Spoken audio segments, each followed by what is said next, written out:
అమ్మ పెట్టదు మరి కొడుకుని అడుక్కు తిననివ్వదు అన్నట్లు ఈరోజు మరి ఈ యొక్క దేశ నాయకుల పరిస్థితి అలా ఉందని చెప్పాలి. ఎందుకనంటే మరి నాయ బ్రాహ్మణుల పరిస్థితి తీసుకుంటే మరి నిజంగా చాలా బాధాకరం అని చెప్పాలి.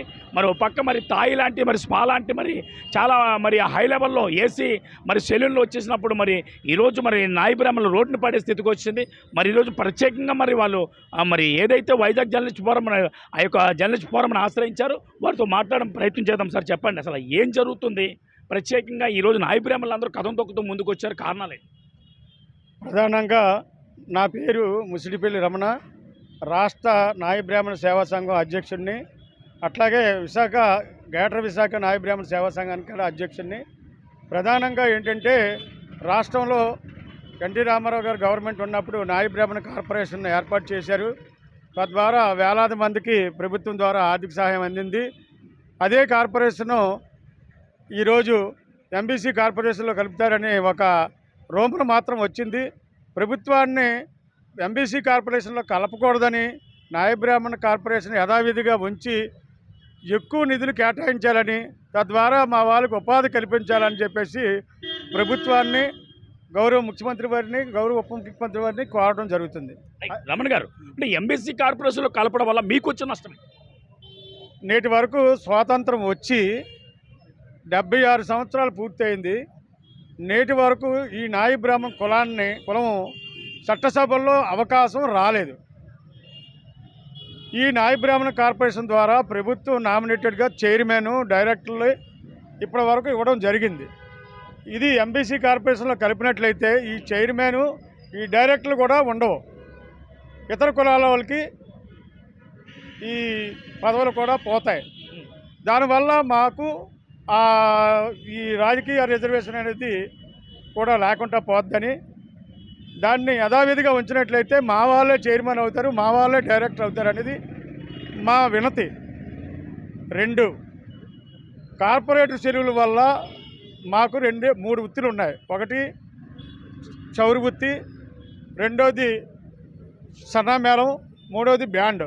ఈ 3 వృత్తుల మీద ప్రధానంగా 90% ప్రజలు, మా వృత్తిదారులు ఆధారపడి ఉన్నారు. ఈరోజు చెరువుల వృత్తి బడా పారిశ్రామికవేత్తలు, బడా పెట్టుబడిదారులు యూనిసెక్స్ సెలూన్స్, స్పాలు నెలకొల్పి మా వృత్తి ఈరోజు దయనీయమైనటువంటి పరిస్థితుల్లో ఉంది. మేము ఆర్థికంగా చాలా వెనుకబడి ఉన్నటువంటి వాళ్ళమి, ఆర్థిక స్తోమత లేనటువంటి వాళ్ళమి. మేము పెద్ద పెద్ద ఏసీ సెలూన్లు, బడా పారిశ్రామిక పెద్దగా పెట్టలేని పరిస్థితుల్లో మేము ఉన్నాం. కాబట్టి మేము మళ్ళీ అదే స్పాలకి, అదే సెలూన్స్కి వర్కర్లుగా వెళ్ళాల్సిన పరిస్థితి ఏర్పడింది. అందువల్ల ఇతరులు, మేము వృత్తిదారులవి, ఇది వృత్తి సంఘం, వృత్తితో జీవనం సాగిస్తున్నాం. కాబట్టి వృత్తిదారులు ఇతరులు ఈ కార్పొరేట్ సెలూన్లు నెలకొల్పుకుంటా ప్రభుత్వం ఒక జీవో మంజూరు చేయాలని చెప్పేసి ఈ నాయ బ్రాహ్మణ సేవా సంఘం తరపున నేను రిక్వెస్ట్ చేస్తున్నాను.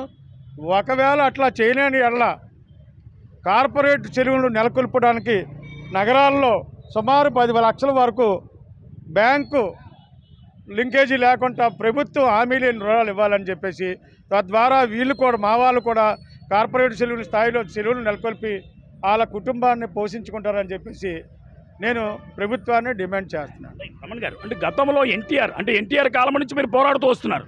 అంటే నాయ బ్రాహ్మణులు అంటే నిన్న మొన్నటి కాదు, అప్పటి నుంచి వస్తున్నది కూడా మీ సమస్యలాగా ఉండిపోతుంది. కానీ ఎందుకు క్లియర్ అవ్వట్లేదు? కారణాలే? అన్నగారు ఉన్నప్పుడు కార్పొరేషన్ ఏర్పాటు చేశారు. ఎందుకంటే 87లో ఏర్పాటు చేశారు. ఆ డేట్ 27/1/87లో అన్నగారు వచ్చిన తర్వాత ఈ నాయ బ్రాహ్మణులకి కార్పొరేషన్ వచ్చింది.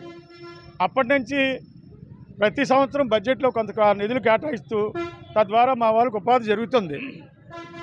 మొన్న వైఎస్ఆర్ గవర్నమెంట్ వచ్చిన తర్వాత ఈ కార్పొరేషన్లకి నిధులు ఏమీ మంజూరు చేయలేదు.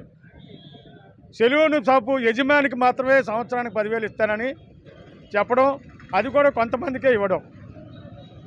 ఇక సెలూన్ షాపులకి 150 యూనిట్లు కరెంటు ఉచితంగా ఇస్తామని గత ప్రభుత్వం చెప్పడం జరిగింది. కానీ అది పూర్తిగా అమలు జరగలేదు. ఇప్పుడు తెలుగుదేశం గవర్నమెంటు, ఉమ్మడి కూటమికి గవర్నమెంట్ వచ్చింది కాబట్టి